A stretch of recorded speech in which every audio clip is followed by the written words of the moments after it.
Salut à tout le monde et vous soyez le bienvenu dans cette vidéo que je vais vous parler sur la deuxième partie du cours de la tension électrique. Alors, commençons par les caractéristiques de la tension électrique. Alors, quand on parle des caractéristiques de la tension électrique, c'est-à-dire on va parler de deux types de montage. Il y a le montage en série et le montage en dérivation ou bien en parallèle. Alors, on va démarrer par une petite activité sur le montage en série. Alors le circuit suivant représente le montage monté en série qui est composé par un générateur G, deux lampes L1 et L2, bien sûr des appareils de mesure V1 et V2 et V. Alors l'objectif ici est de mesurer la valeur de la tension du voltmètre V, c'est-à-dire aux bandes AD, alors c'est la tension UAD, et les tensions V1 et V2, c'est-à-dire la tension UAB et la tension UCD. Et après, on va comparer la tension V avec V1 et V2. Donc, avant de répondre sur la question ou les questions de l'activité, on va essayer de réaliser ce montage réellement. Alors, dans ce cas-là, nous avons les équipements, les équipements indiqués ici. Il y a un générateur, une lampe L1, une lampe L2, normalement deux lampes différentes, L1 du borne A à B, l'autre C et D. Donc, on va brancher le circuit. Je commence de brancher le borne positif du générateur avec la lampe, ou c'est de la lampe 1 et la lampe 2. Normalement, ça le montage en série. Donc, je vais brancher directement et après, je ferme le circuit par ce câble en jaune. Et vous voyez que les lampes sont allumées. Très bien. Maintenant, je veux mesurer la tension aux bornes de la lampe L1 et L2 et aussi la tension UAD. Donc, pour mesurer la tension, donc je vais régler le multimètre dans ce cas-là sur un calibre convenable dans la partie de tension continue. Donc, par exemple, je choisis 20 parce que la tension, normalement, la tension du générateur est inférieure à 5 volts. Donc, je mets 20. Alors, pour mesurer la tension UAB, je commence par la tension UAB. Et ici, je vous demande de prendre un stylo en papier pour écrire les résultats. Alors, je vais essayer de mesurer la tension UAB. UAB, c'est-à-dire le borne positif sur A et l'autre sur B. Donc, ici, j'ai la tension. La tension, ici, c'est la tension UAB.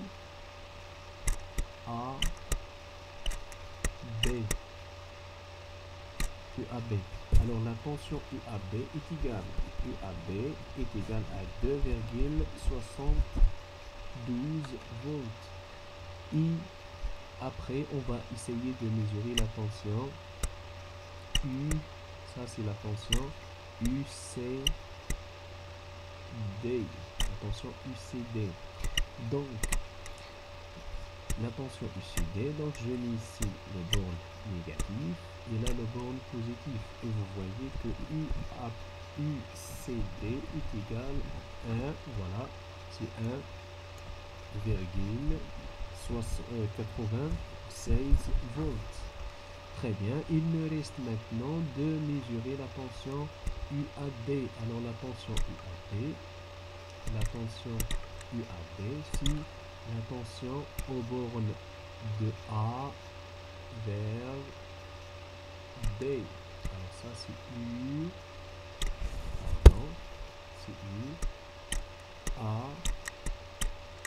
UAD. Ça c'est la tension UAD.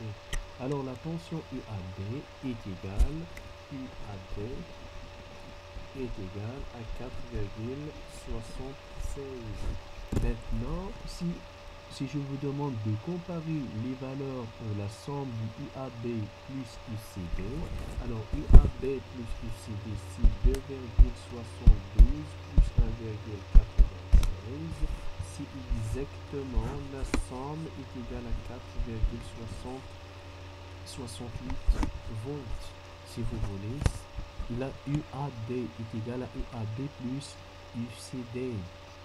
Alors ça s'appelle la loi d'ADTVT, c'est-à-dire que si nous sommes dans le cas d'un circuit enserré, la tension aux bornes de 2 points est égale à la somme des tensions des récepteurs qui sont appartiennent à ce circuit aux bornes de ces 2 points. Très bien. Alors, revenons sur l'activité. Hein. Alors, l'activité, on a dit que il y a plusieurs composants, le générateur, IL1, IL2 et des appareils de mesure. Nous avons fait des mesures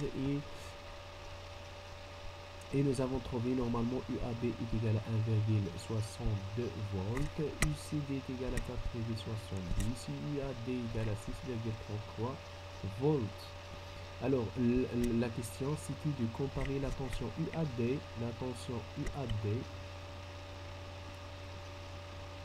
alors, cette tension UAD, pardon, la tension UAD avec la tension UAB plus la tension UCD.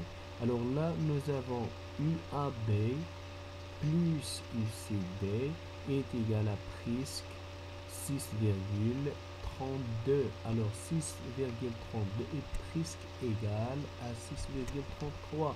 Donc UAB plus UCD est égal à 1,62 plus 4,70, donc est égal à 6,32 volts. Alors on remarque très bien que UAD est presque égal à la somme du UAB plus UCD. Alors, on peut conclure que dans un circuit enserré, la tension électrique entre 2 points est égale à la somme des tensions entre ces 2 points. Très bien.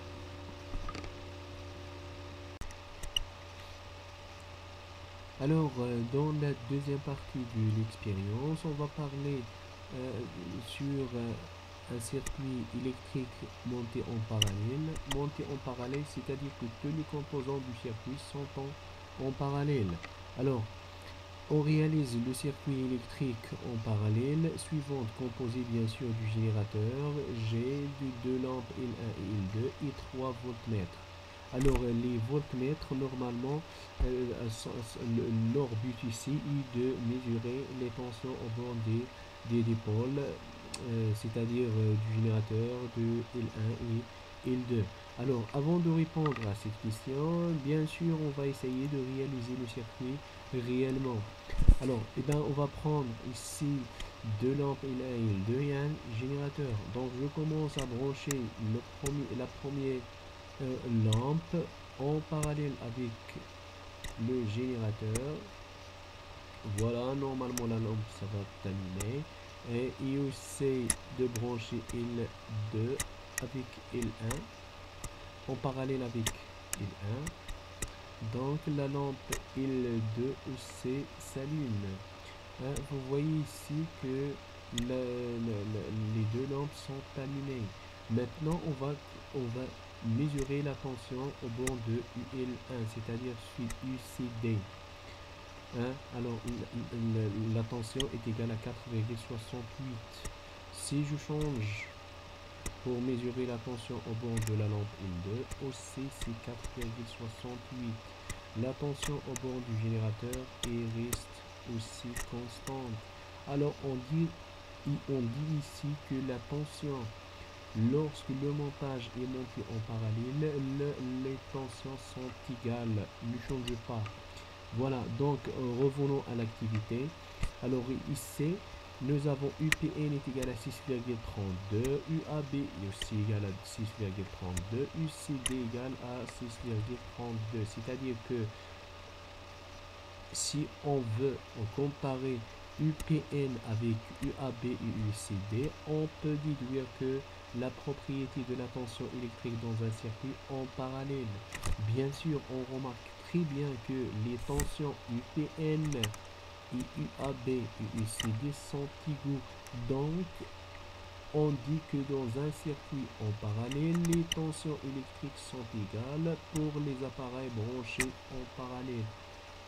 Et ça s'appelle le circuit en parallèle. Très bien. Alors, on peut résumer à partir de l'activité, on peut sortir une loi qui s'appelle la loi d'additivité. Dans le cas du circuit en série, on a dit que la tension UAC de A à C est égale à UAB plus UBC. Alors, la tension entre deux points dans une partie d'un circuit électrique est égale à la somme des tensions entre les bornes des appareils montés en série entre ces deux points. On peut montrer ça à l'aide du potentiel. On sait que UAC est égal à VA moins VC. C'est ça ce qu'on a déjà vu dans la première partie du cours. Alors, si on rajoute VB et on soustraire VB, bien sûr, je rajoute ici VA moins VB plus VB moins VC. Alors, VA moins VB, c'est exactement la tension UAB. Et VB moins VC, c'est la tension UBC. Alors, ici, nous avons arrivé à montrer que, à l'aide du potentiel, que la tension UAC est égale à la tension UAB plus la tension UBC. Le deuxième montage, c'est le circuit en dérivation. Quand on parle d'un circuit en dérivation, c'est-à-dire il s'agit d'un circuit parallèle. Dans un circuit en dérivation, toutes les tensions entre les bornes des appareils montés en parallèle sont égales. Très bien. Alors, quatrièmement, les tensions variables. Alors, quand on parle de tensions variables, c'est-à-dire des tensions qui se changent en fonction, qui change sa valeur en fonction du temps. Alors, la tension électrique est appelée variable si sa valeur change avec le temps. Si sa valeur change avec le temps. Comme vous voyez ici, la tension n'est pas constante. La tension change sa forme en fonction du temps. Alors, la tension est appelée alternative quand elle prend respectivement des valeurs positives et des valeurs négatives. Alors là, vous voyez qu'il y a, normalement, il y a un 0 ici, il y a un axe. Ça, c'est la base du temps. Et là, c'est la tension, normalement, c'est l'axe des tensions. Donc, il y a une partie positive et l'autre négative. Donc, si dans le cas d'une tension plutôt qui varie positivement et négatif, on parle bien sûr ici dans le cas de tension variable et plutôt alternative. Alors, la tension est appelée périodique lorsqu'il est répété de la même manière, similaire et régulière sur des périodes du temps successives et égales. Alors, quand on parle d'un signal qui est périodique, c'est-à-dire il est répété de manière similaire et régulière, donc ici, alors là, normalement, vous avez, si vous remarquez ici, que cette forme, voilà, juste ici, donc cette forme est répétée plusieurs fois. Alors là, on parle d'une tension périodique, c'est-à-dire alors il répète la même chose, c'est-à-dire la même forme qui se répète. Voilà. Donc ça s'appelle la tension périodique. Quand on parle périodique, c'est-à-dire il y a une période de là à là, il change, il répète même forme, hein, en même durée du temps. Donc sur des périodes du temps successives et égales. Alors on obtient une tension alternative sinusoïdale quand il prend des valeurs positives et des valeurs négatives comprises entre deux valeurs limitées selon fonction sinusoïdale. Alors, qu'est-ce que ça veut dire une tension sinusoïdale? Alors, une tension sinusoïdale, c'est-à-dire qui varie, hein, comme elle prend, elle prend des valeurs positives et négatives et elle a la même forme des sinus et cosinus. Alors,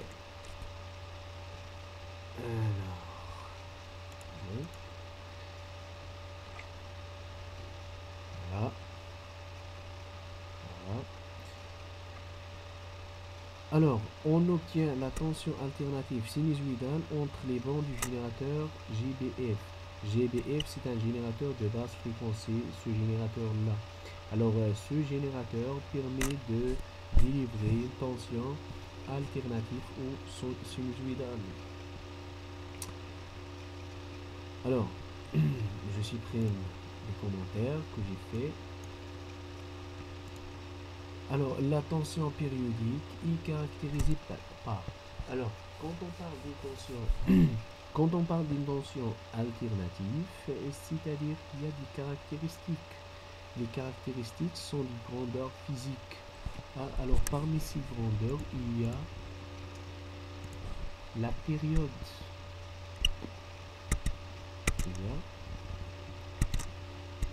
La période. C'est quoi la période? La période est la plus petite durée dans laquelle la tension il répète, hein, la tension et il répète, il prend la même valeur dans le même sens, comme vous voyez ici, du maximum au maximum, du minimum au minimum. On peut ici de 0 à 0. Donc ça s'appelle période T. Hein? Alors, la période, c'est la plus petite durée du temps dans laquelle la tension prend la même valeur dans le même sens. Alors, puisque ça, il s'agit d'une durée du temps, donc son unité internationale est en secondes. L'inverse de la période s'appelle la fréquence. Alors, la fréquence est le nombre de périodes par unité du temps et son unité en Hertz. Alors, la fréquence, son unité est en Hertz et sa relation avec la période est F est égal à 1 sur T. Et cette relation est très importante. Donc, les définitions de la période, la fréquence et F sont très importantes pour vous. Donc, s'il vous plaît, essayez de vous le prendre.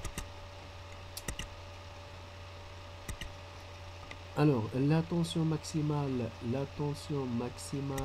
ici, cette tension-là, c'est-à-dire d'ici à là, s'appelle la tension maximale ou bien l'amplitude et on le représente par UM. Alors UM, c'est la plus grande valeur que la tension variable peut prendre. Son unité est en volts. Alors l'amplitude, on dit l'amplitude ou la tension maximale UM, on a dit que c'est la plus grande valeur où la tension variable peut le prendre. Bien sûr, son unité est en volts. Remarque, la prise du courant utilisée à la maison, par exemple, est considérée comme une source de tension alternative sinusoïdale. Alors la tension que nous avons chez nous à la maison est une tension alternative sinusoïdale et sa valeur efficace, U efficace est égale à 220 volts. Alors la tension efficace est égale à 220 volts. Alors la relation entre la tension efficace et la tension alternative est donnée par cette relation. U efficace est égal à UM divisé par racine du 2. Alors UM, c'est la tension ou bien l'amplitude maximum qu'on peut le sortir à partir de la forme du signal sur l'oscilloscope. UE, c'est la valeur mesurée. UE, c'est la valeur mesurée directement par le voltmètre. D'accord? Donc, la valeur U efficace, c'est la tension maximale divisée par la racine de 2. Cette valeur est exactement la valeur mesurée par les multimètres.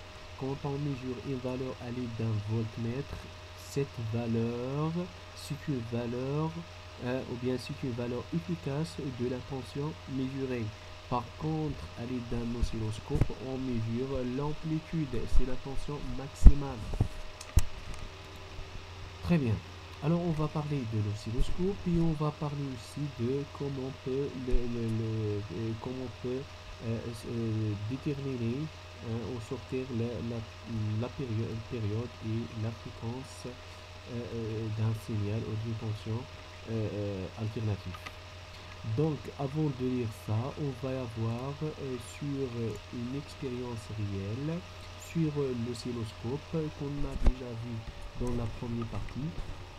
Alors, aussi dans ce cas-là, nous avons un oscilloscope qui est composé aussi par trois parties. La première partie, c'est l'écran et aussi la sensibilité verticale et la base du temps.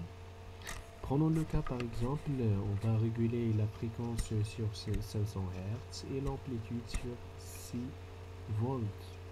Et je vous demande par exemple ici dans ce cas-là de calculer et de déterminer la valeur de la tension U maximum. Donc U max, c'est la tension quand on parle de l'amplitude, c'est-à-dire de 0 vers la valeur maximale. Alors ici, de là à là, il y a normalement 1, 2, 3 carrés. Donc on dit qu'il y a 3 divisions. Je le multiplie par la sensibilité verticale qui est 2 volts par division. Alors, donc U max est égal à, normalement c'est Y multiplié par Y fois la sensibilité verticale SV. Alors SV. Alors ça égale application numérique. Nous avons 1, 2, 3. Donc c'est 3 divisions. 3 divisions divisé par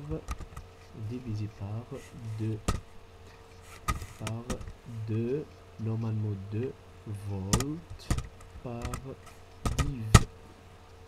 Alors div avec div se simplifie. Il reste que U max, on dit que U max est égal à 3 fois 2, donc c'est 6 volts.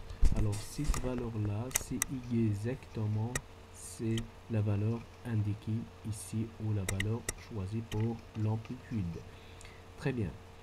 Maintenant, comment on peut calculer la valeur de la tension de la période? La période T.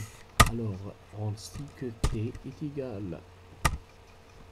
Alors, T est égal à la valeur mesurée ici sur la base du temps. Je le nomme X par exemple sur cet axe-là, l'axe du temps, multiplié par SH. SH, c'est la sensibilité horizontale. Alors, SH, c'est la sensibilité horizontale. Alors, ça est égal application numérique, nous avons la période, on a dit que du, du maximum au maximum, alors pardon, alors de là à là, ça c'était, ou bien du minimum au minimum, de là à là, alors ça aussi c'était, ou bien du 0, comme ça, jusqu'ici. Donc ça s'appelle la période. Alors, si par exemple je choisis du maximum au maximum, et je peux voir ici qu'il y a 1, 2, 3, 4. Donc x est égal à 4 multiplié par SH. SH, c'est cette valeur-là. Alors SH est égal à 0,5 millisecondes par division. Donc je mets normalement ici 4 division multiplié par SH, c'est 0,5 millisecondes par div. Alors division avec division se simplifie et normalement on va trouver que t est égal, si on va faire ici 4 fois 0,5, donc c'est 2 millisecondes. Alors 2 millisecondes. Maintenant si on veut la fréquence f, on a dit que f est égal à 1 divisé par t, c'est l'inverse de la période. Alors C1, normalement C1, application numérique, C1 divisé par 2. Donc 2, il faut transformer 1 milliseconde, 2 millisecondes en secondes. Donc je multiplie par 10, normalement à la puissance moins. Donc je mets 10 à la puissance moins 3. Alors, moins 3. Donc, si je fais les calculs, je trouve que f est égal, alors ici f minuscule, pardon, minuscule. Alors, f minuscule aussi, donc c'est juste l'erreur de, normalement ici, considère les premières lettres toujours en majuscule. Donc, f est égal à, si vous faites des calculs, 1 divisé par 2, c'est 0,5. 0,5 fois 10 à la puissance 3, donc c'est exactement 500 Hz. Et vérifiez ça chez vous. Très bien. Donc, nous avons déterminé la tension max. Nous avons déterminé la période. Et par calcul, nous avons calculé la valeur de la fréquence. Très bien. Maintenant, revenons, on va revenir au cours. On a dit que ici sur l'oscilloscope permet de visualiser et de mesurer la tension électrique. La période T est déterminée par la relation T est égale à Sx. Sx ou bien SH, normalement c'est SH, la sensibilité horizontale, ou on peut le nommer par Sx, c'est la même chose. Avec Sx, c'est la sensibilité horizontale. Et ça s'appelle aussi la vitesse de balayage. La vitesse de balayage est en temps par division. Alors la tension maximale Umax est déterminée par la relation UM est égal à SY fois fois YM. Donc ici on dit que on le nomme par SY ou SV, c'est la même chose. Alors SY c'est la sensibilité verticale en volts par division. Et X et YM, le nombre de divisions correspond à la période dans le cas de l'amplitude, dans le cas de YM, et la période dans le cas de X. Très bien, il y a d'autres formes du tension variable. Prenons ici par exemple le cas d'un signal carré. Alors, un signal carré, normalement, il change sa valeur prend approximativement, il prend ici une forme rectangulaire.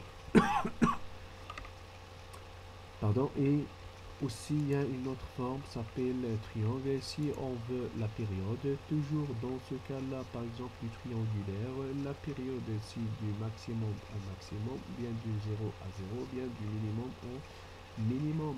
Là, pareil pour le signal carré, bien sûr, comme déjà vu ici. Donc ça c'est dans le cas du sinusoïdal. Donc, dans le cas du triangulaire, les mêmes procédures qu'on a fait dans le cas du signal sinusoïdal, on peut déterminer l'amplitude du max et aussi la fréquence et la période. Et j'espère que vous avez compris. Donc, j'arrête là et je vous souhaite le bon courage. Merci.